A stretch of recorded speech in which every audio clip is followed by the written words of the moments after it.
The amount of stuff I know about electric is like, seriously, I set these up. I know you do. That's the fucked up part.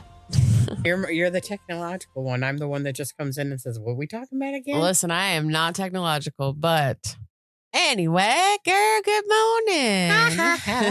Oh, that just totally gave me an Amish paradise thing. Wait, what did? What we were talking about when I said you're the technical one, and I'm just bringing, hey, come in. I'm like, what are we supposed to be doing? And then you're like, I'm not technologically inclined. Or anyways, I just thought of Weird Al there and talking about how, they're in a Amish paradise. And it's funny that you think that way too, because whenever people say things that make me think of a song, immediately I'm singing the song. Yep. Yeah. Oh my God. Banana on a tailpipe. I will go on and on with a Crazy Frog. Like, that is Tom's favorite genre. And I don't know if this man would have done Kick Ass and fucking Jersey Shore. And not that we've been binge watched that, and we binge watch it. I loved the Jersey Shore. Oh my God, so did I. We just watched, and we will rewatch it over and over again. But definitely, I mean, that's not. They couldn't market that now. I don't think they could market that now. I don't know. And I feel like, aren't they doing like a family reunion? Isn't there one? No, I meant like the original thing. Oh, the way that they were. Yeah. Which was like, the you Surreal House. Think about everything VH1. that existed whenever we were kids, like Jerry Springer. Maury still is on, isn't it? Yep. You are not the father. Yep. You got Jerry Springer, you got Maury Povich. Then you had, of course, The Price is Right with Bob Barker. OG in it. Who was the other guy? Geraldo Rivera. Yep. He was a little. Sally Jesse Raphael. Geraldo was the one that hyped up that whole thing, and he opened it. It was like Jimmy Hoffa's or Capone's money, and it was like a chair and a can of frickin' coffee. I cannot remember who it was, but if anybody remembers, I just remember it being a big ass thing. Oh God, somebody remember. I want to say it was like they opened somebody's big safe, and it literally was like a chair and a can of coffee. Mm-hmm. It was weird. I don't. What a disappointment. Anyways, disappointment. Since we're flowing back into the 90s and what we were in the 90s, do you want to talk about what we were in the 90s? Well, I think that we should talk about initially the premise of the 90s and the role models that we had as young women in the 90s. Like, I can think back, and as far back as I remember, all the time, Kate Moss was everywhere. Oh, yes. And she literally could turn sideways and disappear. She could. And that was, I hate to say, something that we looked up to. And it's not only her, you had, and I'm not knocking Gwen Stefani, but beautiful, beautiful body. And that's something she was a little bitty thing. Yep. A little bitty thing. And not for nothing, she probably felt the pressure to look like that. You know what I mean? So understandable. Stupid to be like that. I agree. Like, it was hard for me to look out and see a lot of the things I saw. And I was telling Kelly earlier that, like, a very pivotal moment, which I absolutely hated Titanic. Like, I'm not going to lie, I really hated it. And I think, have I ever told you why I hated Titanic? No. I can't get off Leonardo DiCaprio. Can I go like on a little adventure over what happened? Well, we have a couple rages we have to do today. So whenever I was in high school, I dated this older guy, and I thought that was so awesome. But he was kind of a nerd, and I didn't realize it then. But nerds have always been my thing. Look at Jonathan. Hello. Anyway. So he took me out on a date, and we went to eat, and he brought a friend with him. So that was weird, number one. And his friend didn't have a date. Like, his friend was just with us. Yeah. That's weird. Yeah, that is anyway, weird. But I was younger than him. I didn't think anything. I was like, ooh, I'm dating a senior, blah, blah, blah, blah. And I think I was in the 9th grade, maybe. I was like, hey, you were awesome. I thought I was cool. So we go out to eat. I think we ate Chinese food or something. And then we go to the movies, and we go to see Titanic. And I was all good, like, watching the movie. And then all of a sudden, like, he grabs my hand, and I'm like, what's up, man? And he puts my hand on his face, and he is bawling his eyes out. Oh my God. And he's like, feel my pain. And I'm like, the fuck? Now at this time, at this age, I would be like, oh my God. Oh, it gets better. Oh God. It gets better. Okay. So then on the way home, after we drop off his friend, he starts boo-hooing again pops in a cassette tape. Yes, a cassette tape. Taped off the it radio. Was his ex-girlfriend singing. Oh, no. And he just bawled the whole way home. I was so traumatized with that, so I hated Titanic. Oh. But a pivotal moment. Let me bring it back now. I'll bring it back, girl. Bring it back. So that pivotal moment was whenever I saw Kate Winslet, and she was actually curvy. And sexy. she looked amazing. And then whenever the media came in and they were like, oh my God, she's fat. How dare she put her body on display when she's fat? And I was like, what the fuck? Like, if more women look like her, I would feel better about things. Exactly. And then even whenever you look into the past, going back even further than our generations, like Marilyn Monroe, she was not a tiny little bitty woman. She curvy, was sexy. Freaking beautiful. You go into our Sistine Chapel paintings and the paintings of the angels and the saints and everything. Are they, and even in their nudity, they are very voluptuous, beautiful women. So why at the point in our lives where we're growing up, were we all expected to just be rail thin? We literally, I told you she could windsurf on a Dorito. Oh, yeah. Yep. She totally could have. Kate Moss. Kate Moss was. She was this little bitty, which I'm not dogging her. I'm not trying to talk bad about women. I'm not trying to say anything. But that was the role models that we had as teenagers. And look, I know that we get a lot of, and I'm only going to say this because we get a lot of people who try to rage bait when we talk about things like this. And they're like, well, you're just upset because you're fat. You're just whatever. Okay. Sure, I am upset, that's and not I am why. trying to That's change not myself. why I'm upset. No, that isn't. But these are the rage baiters because I had one on my page about my daughter, and I just as you had said it, and we were talking about how we perceived everything and what we were dealing with in the 90s, like Kate Winslet, the slip of a model, was that considered healthy, and then what is considered healthy now. And now that we have more body positivity across the board. And I was thinking about it. I was thinking about this gentleman who wrote on a photo of myself and my daughter and just continued to try to rage bait me with talking about my daughter. And it just, I don't know why it triggered it, but it triggered it. And I felt I needed to go on this little bit of a tangent rant of. Why do people feel like they can just, I understand that you yourself are putting yourself out there. So you're going to be open to any kind of criticism, any kind of anything. Like, you understand that. Like, but I don't understand why people feel like just because you put it out there, they need to comment because they don't like it or because it's negative to them. Like, what? And that's the thing that gets me. Like, there's I'm you so you sorry can that just unfollow, right? Oh, you can choose not to I'm see this 90% content. sure this person subscribes to my page. So go figure. So now I'm like 6'7", man. I kind of appreciate your money. Did you really just 6'7"? I just 6'7". Do you understand? I have no idea what 6'7" means. So you're just using it. Yeah, I'm using it as a tit for tat. Whatever. Tit for tat. Tit for tat. Okay, that's how it is. And but you got to do it with the gesture, right? Yeah, I do the gesture. 6'7". Yeah, okay. I'm jiggling some balls here or some tits. So whatever works for the situation. Yeah. But honestly, though, like, what gives people the audacity to just speak out and decide to give you all their negativity? That is a miserable person. Oh, yeah. I want to know, because you decided you wanted to lash out and speak negatively to me, does that make you just a better person? And does that make you also feel better about yourself? Like, no. Like you educated me. I feel like that's just going to anger you more, right? Like, what the fuck? I'm sorry. That's just, I'll get off my soapbox about that. It's just stupid to me. I was like, yep, whatever, dude. And I didn't engage, and I appreciate your subscription. So I'll take your money and your negativity, bitch. I will take it because it is paying my child's college fees, and she's going to be something fantastic. So fuck you. Right. Anyways. In the end, I once,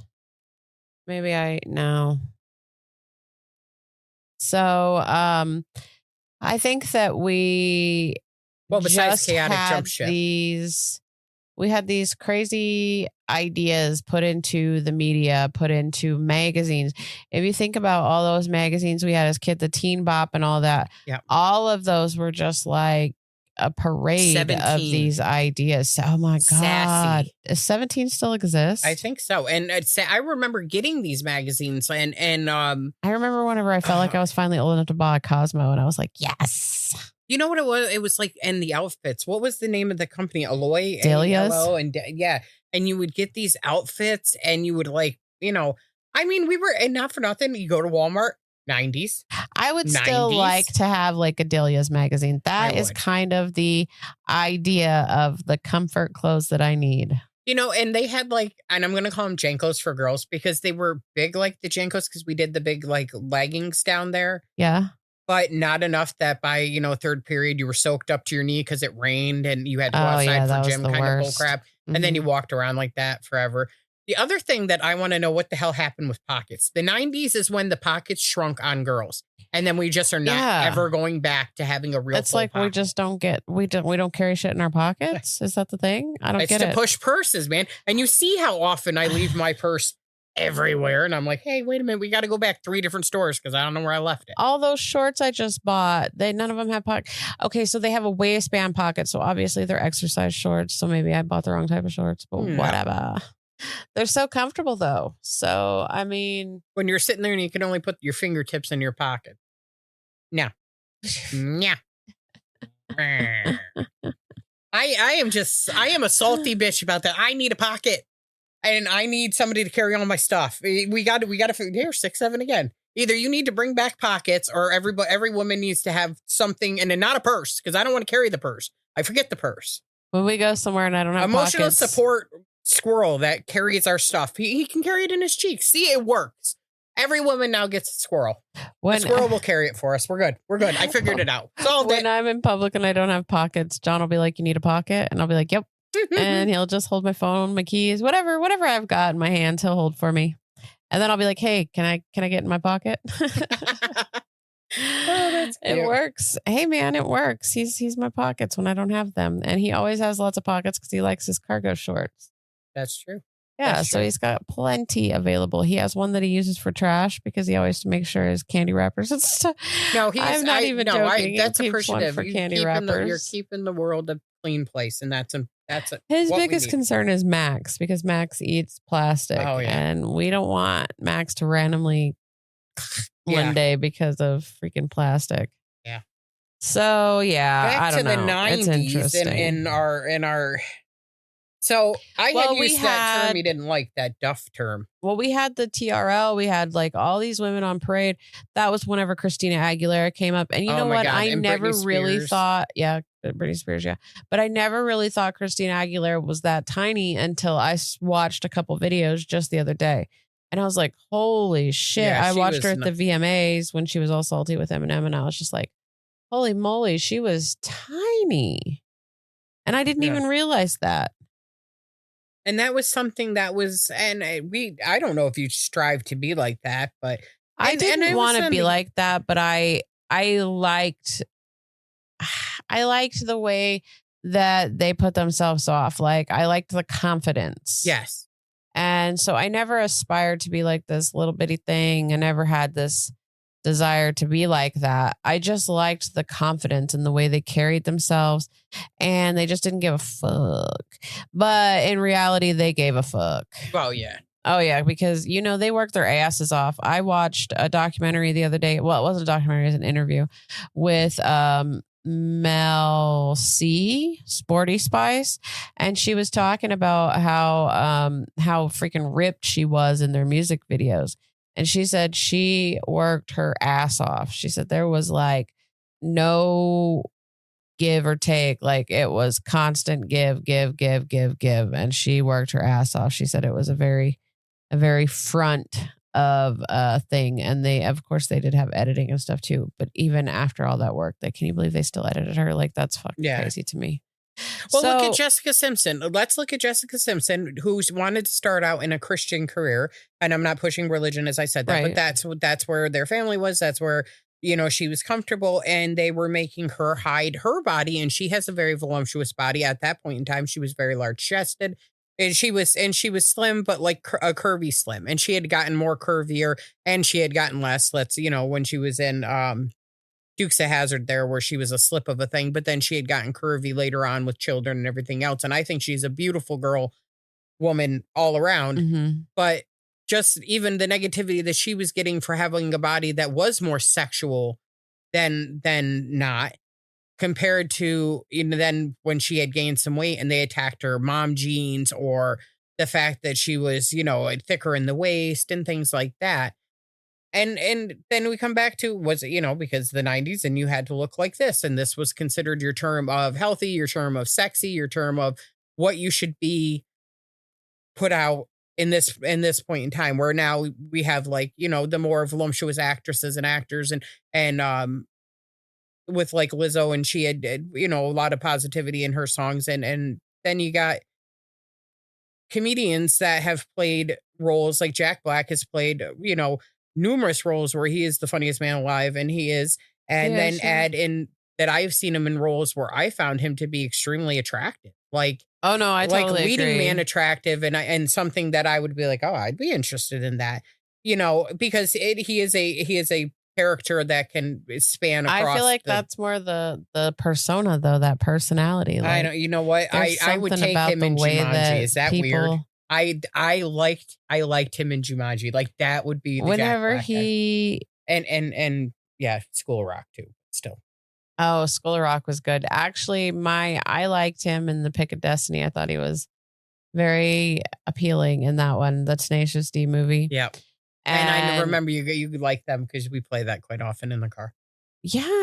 I know. I like it. There's something about Jack Black. He's a very attractive man. Even now, as he's aged, he's still a very attractive man. There's just something about a funny guy. Mm-hmm. Like, it doesn't really, like, I don't know. It's hard for me to talk about these and see anybody in that jaded point of view, because I've never seen people that way. I always, like, I don't skim the cover, I'll open up, I'll read the back, I'll check. And that's how I'll find good chapters. I would stick around in things that I probably should have left, just right, because the story was there, and I felt like there was worth in the person, and that's a problem like that I have, and maybe it is because we were talking, and again, the term you don't like, Duff. I had designated myself to that I had to accept lesser because of my own persona and my own thoughts on myself and how I believed things were perceived because of what was perceived to me through the media. That I would take, the lesser and not the abuse, but just the scraps of what you could get. But it's not even just that. Like, it makes it hard now. The reason that we felt like we were accepting that position in everybody else's lives is because there was also people that believed what the media put out, and they believed that that's what you needed to be. And so whenever they saw you were the outcast, you were the ugly person, you were the fat person, you were this, that, and everything. Yeah. And so at a certain point you start to believe, okay, I've just accepted this position in everybody's lives. And then when do you realize that you have stepped out of it? I don't know, because I don't feel like I've ever stepped out of it. Like, I'm always going to be that person, and that's okay with me. Like, I'm totally comfortable with it, because I will, every day of my life, I will always look at people and I will see more to them than what's on the outside. Like, it's never going to change for me. But do you feel that you would have come to that would have been you had a life that was what the media had portrayed? Like, you had that body, you had that whatever they were idolizing at that time. Do you feel because we didn't have that we were able to get this personality and this feeling and this empathy and this way to look at people, and even though their persona or they're pushing out a lot of hate, a lot of negativity, a lot of using, still be like, look, even though you've done this, I can still see there's some good and I want to believe in it. I'd like to nurture the good. And then you look at it like, would you still have that reaction or that feeling? And that's how I feel. I don't want to let go of something if I can still see the good. Right. And then is that only because I had all this plethora of time where I wasn't deemed visually attractive enough for the mainstream? Right. That's why I have that, because I knew what it felt like to feel like that. So I don't know if it's I don't want others to feel the way I felt. Like well, I mean, you go out with me and you see how I am. I am constantly, hey, nice hat, nice this, do. Why? Because sometimes just that 1 minute of kindness is like, oh shit, like I am better than, whatever. And you hold on to trauma. I remember some kid in fucking 5th grade saying I had a dream about you and you tried to fucking sit on me or something. It was something really nasty, but it included my weight. And I mean, fuck, I'm going to be 46 years old on Sunday, and I heard that when I was fucking 10, and I still fucking remember it. Like, that's that childhood trauma that pulls up later up in life. And I mean, there's a whole nother episode we can have. Childhood traumas that pop up again in life. Mm-hmm. I mean, mark your calendars, guys. It's coming up. We'll figure it out. I think that I've heard, like, my Spanish side of my family always be like gorda, which means she's, like a fat girl. And those are kind of things. But like, I feel like with my Spanish side of the family, like everybody's been they're a little more vocal about things. Yeah. My mom, she would always tell me, oh, don't poke at me because one day this is going to be you. And you're not going to know how you feel, because I was the same way with my mom, and I would be like, nah. Yeah. But I don't know. I think I can't really say if I would be the same person, because I don't know. I've only known one way of life, and I think if things were any different, I don't know, things would be different. Yeah, and you know what? If they were different, they would be different. But then I feel like, I don't know, I wouldn't be this genuine. I wouldn't be this, I don't know. So do you think that spending the majority of your life fat was to your benefit? I'd like to think so. I will tell you. Well, I was telling you earlier, we had gone to the mall, and literally, like, I mean, Tom's pointing them out, and I'm like, ooh, I'm not even looking. I mean, let's be honest. I was like, ooh, stuff at the mall, and then we went someplace with candles, and after I get into the candle store, I'm stoned. So like, I am high on candle fumes. I don't notice shit. Give me a giant pretzel, and we can just keep walking. But like, he was pointing out, he's like, that dude looked at you. That dude looked at you. With cheese. Mm-hmm. Sorry, you just got me. Okay. But you got me thinking. But like, that's the thing that I don't notice, because I am still. I don't think I notice whenever I get looks either, or I definitely don't notice whenever I'm flirted with, because I just think people are being nice. Yeah. Well, now you got to tell the story. And everybody thinks that I'm being nice because, or people think that because I'm nice, I'm flirting. Oh my God, that's been like my curse my entire life. Just because I'm nice to you does not mean I'm flirting with you. Let's just get that clear. I have to tell people, I'm like, I work in customer service, because I will talk and then automatically, and I do it, man, woman, doesn't matter. I will reach out and gesture. I will reach out and like touch your arm or something, because that's how I generate the connection to then get you to buy more. Like, you're like, I'm just trying to be your friend. Yeah. I mean, that's why I did very well when I worked retail. And, I'm not a very good salesperson, because the moment someone tells me no, I'm like, all right, have a good day. Yeah, no. Because the last thing I want is for someone to badger me for something. I'm like, nah. Like, I don't know if you've experienced my shopping anxiety. I don't even like to go into a store and be bothered by the attendant, like to be like, hey, can I help you find anything? Like, sometimes I will legitimately just leave. You ran when we had bought those mini balls, and then you were like, no, they were at the spot. And she's like, no, ma'am. And you're like, and she goes, I'll go get some. And you're like, nope, I'll go show. And you like took off and left me and Jasmine standing there. So like, I was like, you just want to take everything off her order and like take care of everything. But you went the wrong way, because it was like her. Yeah, you went to the left, and we were like way back in like the right hand corner. And Jasmine and I were just like, oh, it disorients me whenever I have a mission in mind, and then they come up and they disturb my mission. It was great. It was great. She however, got the mini balls or the mini brands or whatever it was. You did get them for the price you wanted, so it all worked out. I think that maybe it's in Sweden, where they, like, in grocery stores, you can take one color bag if you need help and one color bag if you just want to be left alone. And I think that's fucking genius. It's so simple, but it's genius. I normally do this thing where I wander into the aisle. If I'm working and I'm trying to see if somebody needs help, I wander into the aisle and I start straightening because I feel like if I'm standing there and you notice, you'll turn around and be like, oh, hey, do you know where or whatever. If I feel that you're frustrated enough and I can talk to you, I'll go over and be like, can I help you find something? You look like you're looking for something you're missing or whatever. And Right. then I have when I'm there and I will do like the quick look around and see if you're busy. If you're busy, I'll be like, oh shit. Let me see if I can find it within the next 25 seconds in myself. Like maybe I'm not scanning correctly. Maybe I'm missing it. Right. But then if I've done it a couple times, then I'll turn around and be like, hey, could you just you don't have to get up. You don't have to just give me a genuine spot of where I could find it and I'll go get it. Right. You don't have to Yeah, take you me don't to have it. to take me to it. But I notice if you tell people that, or if you're like, hey, like, I know you're busy. If you could just tell me where, Right. they will get up and take you to it more so than if you're like, no, get up and show me. Like, I feel like you're perceived different if I'm valuing the fact that you're working and doing something. So, I mean, I don't know. Maybe that's just me. Like, I have seen people that work in places make eye contact with me, and I'm like, fuck, they're going to come talk to me. So I'll intentionally like pick up the phone and pretend I'm on it or something.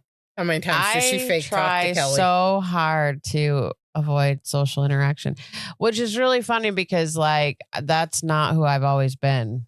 It's weird that as I've grown, I've evolved to this quiet, simple life type of person because that's not always who I've been. Yeah, social, non-social, can't figure out what we're going to. I used to be so social. Me too. And now I'm like, the phone's ringing. I'm looking at it. I'm like, like you just watch it go to voicemail. I mean, don't get me wrong, Dad, I love you, but I'm like, we just talked. Nothing's happened.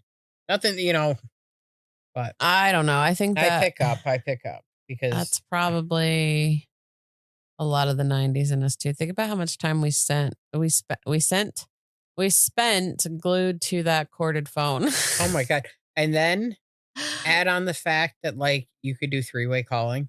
Oh my God. I used to call party lines. It was so much fun. Oh my God. Yes. Quest was the one we had party here. lines. Oh, it was a blast. I mean, what happened to that society? Oh my God. But then again, that was all from your home. I didn't have to go out but I did. I enjoyed, I did the bar scene. I had fun. It was a good time. I can look back fondly on a lot of my times out. But now I'm just like, let's light a fire and chill around it.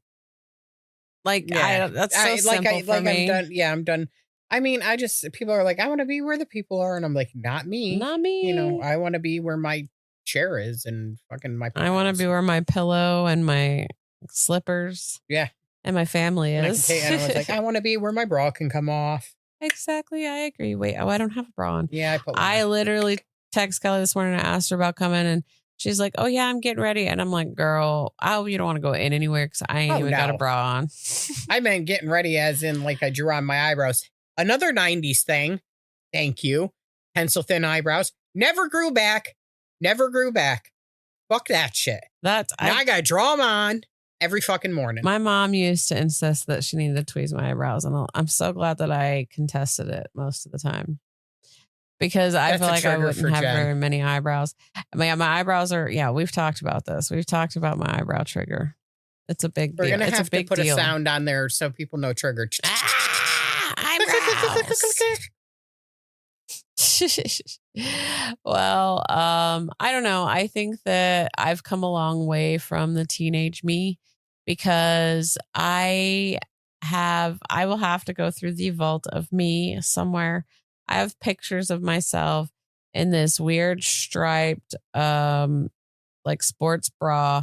And then I have pants on or shorts on, but I have like a blanket draped around me and I have bright blue, electric blue lipstick on. And I'm just like, because I thought I was the shit.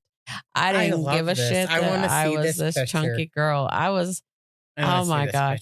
I have I think like my 10th grade picture, I took a picture and I look like the biggest chola. You know what? Oh my God. I have my hair slicked back and then I have 2 curls out in the front. Not the fuck do I not wear my hair like that. Except my curl. I don't curl mine. I just leave them there. But yep. I had my hair was like so pasted down. And then I'm holding my fucking clarinet. gel. And I have fucking flannel on. I have to find those pictures.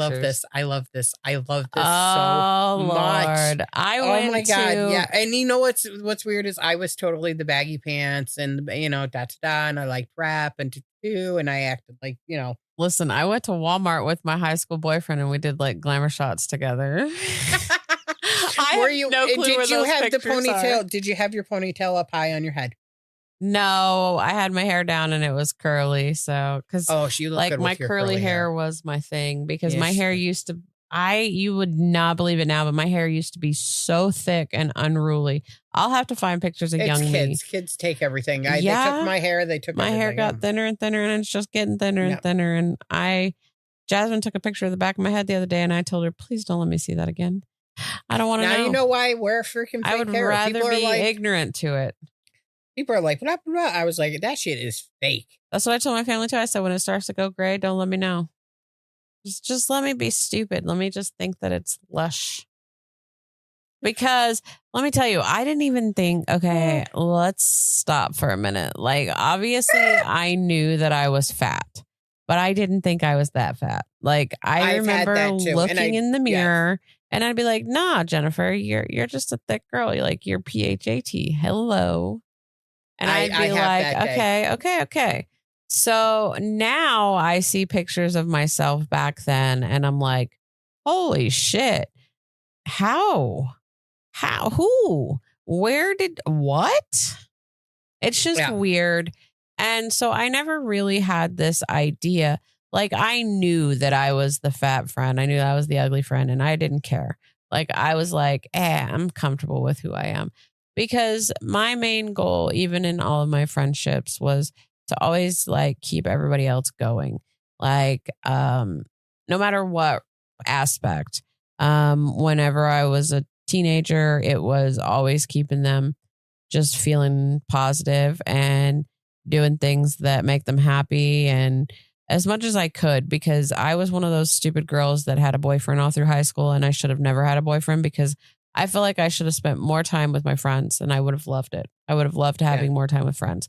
And so that's the one thing that I can say, like, as advice to young girls is to enjoy your friendships, enjoy your time, enjoy your life, live it before you decide to live it with or for anybody else. Yeah.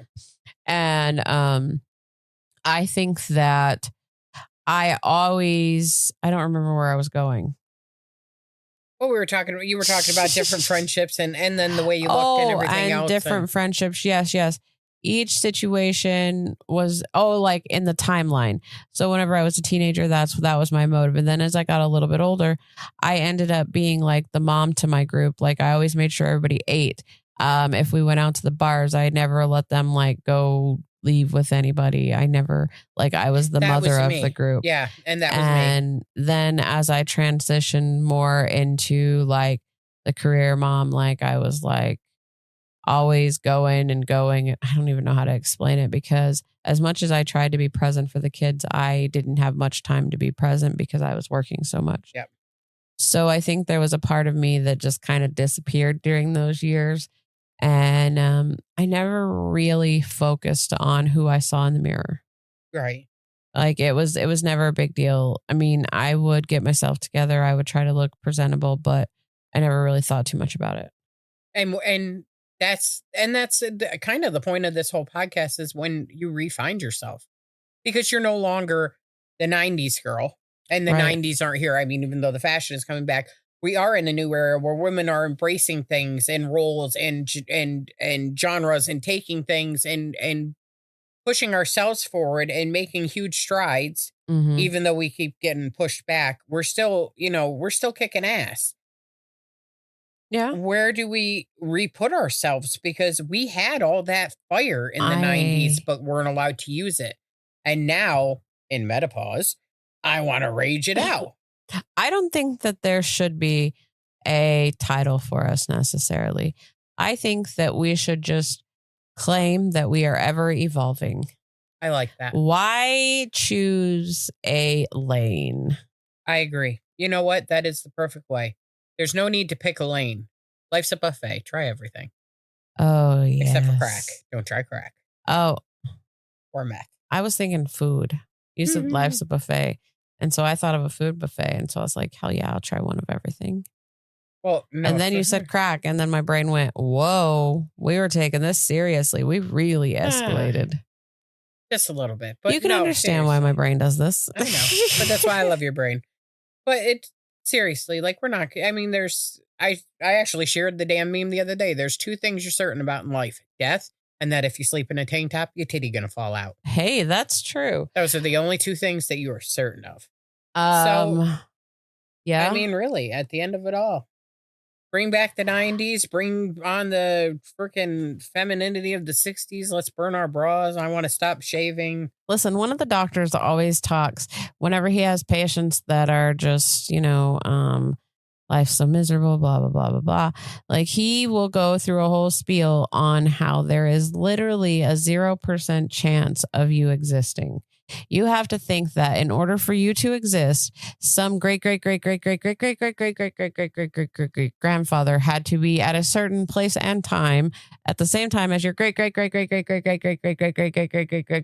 grandmother, and then they'd have to meet, and then they would have to ovulate and produce that ancestor of yours in order for that timeline to even begin. So whenever you think about it in the grand scheme of things, the fact that you even exist is completely not possible, but you're here. And you have to remember that you got to live. Every day that we spend, we're dying. It's the reality of things. Like we know that we're put on this earth and that eventually we're going to die. That's the truth. That's the reality of things. But the fact that we even got to die is like a huge chance. And yes, because you got to live. So you should shout out this doctor because this is some Freudian shit. No. I think that a lot of the times whenever he talks statistics with me and he tells me a lot of things, like he's very intelligent and I think it's very admirable and I love listening to him, but his perspective on life is completely what I've always believed. And I feel like that's true. Like we literally have 0 chance of existing, but we're here, we're existing, we get to live this life. And yes, one day we're going to die, but you don't die unless you lived. Yeah. So, I mean, at the end of the day, that's a great thing. I think that's an amazing thing. I will never dwell too much on the things that others have done to me, because at the end of the day, I know what I've put into the world and I know how I feel and I know how it's changed me. And I know that the people that are close to me and the people that I love the most are benefiting from that. And they get that opportunity to grow and evolve and to become something beautiful. Like I told you, I said, a butterfly becomes an amazing, beautiful thing, but it still started as a worm. I love that. And I really feel like we need to write that on the page, and it should be part of our mottos and all the stuff that we've talked about doing. And to be honest with you guys, we've been talking about a whole avenue of different things, going right from, our Mom for a Minute and different coalitions, and that we had just did a nice drop of some hydration and different things that people would need during this heat wave that we had just taken up to the park and left for anybody, because it was hot. It was like 105, I think. Yeah, it was unbearable. I thought it said 103 or 10. And so there was water and there was Gatorade and there was sunblock and there was stuff to be able to relieve yourself if something was to happen. No medications or anything like that, but like wipes and different things, stuff that people need when the heat is happening.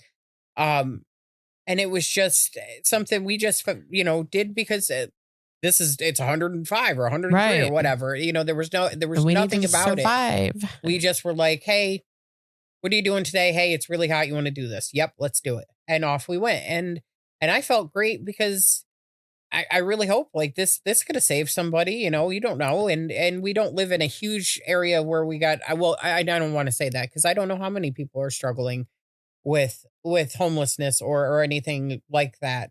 But that's what we're looking to help with. Well, and something that I've been thinking about too is school is getting ready to start, and perhaps we can try to gather some backpacks and some school supplies and just do some things for the local community that can help them out in this time of year, because I think that that's important too. So we're going to try to get into some more things. Like we said, we've talked about establishing a nonprofit. So hopefully that works. If anybody has any ideas, or if anybody knows any kind of legalities, anything that can help us, hey, reach out, because we're here. We're definitely looking to be able to be an avenue, a safe space, anything to help. We just want to spread this kindness out into the world and to be able to be something more than what we are now. And when we leave this place, hey, you know, us being here made it a better place. We could have made an impact. Yes. Yep.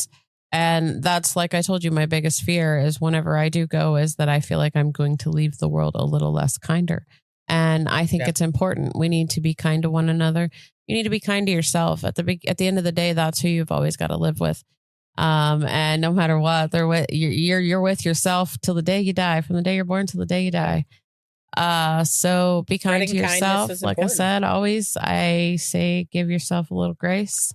It's my biggest thing. With that, we are going to sign out, and we hope you all have a wonderful day, and girl, bye.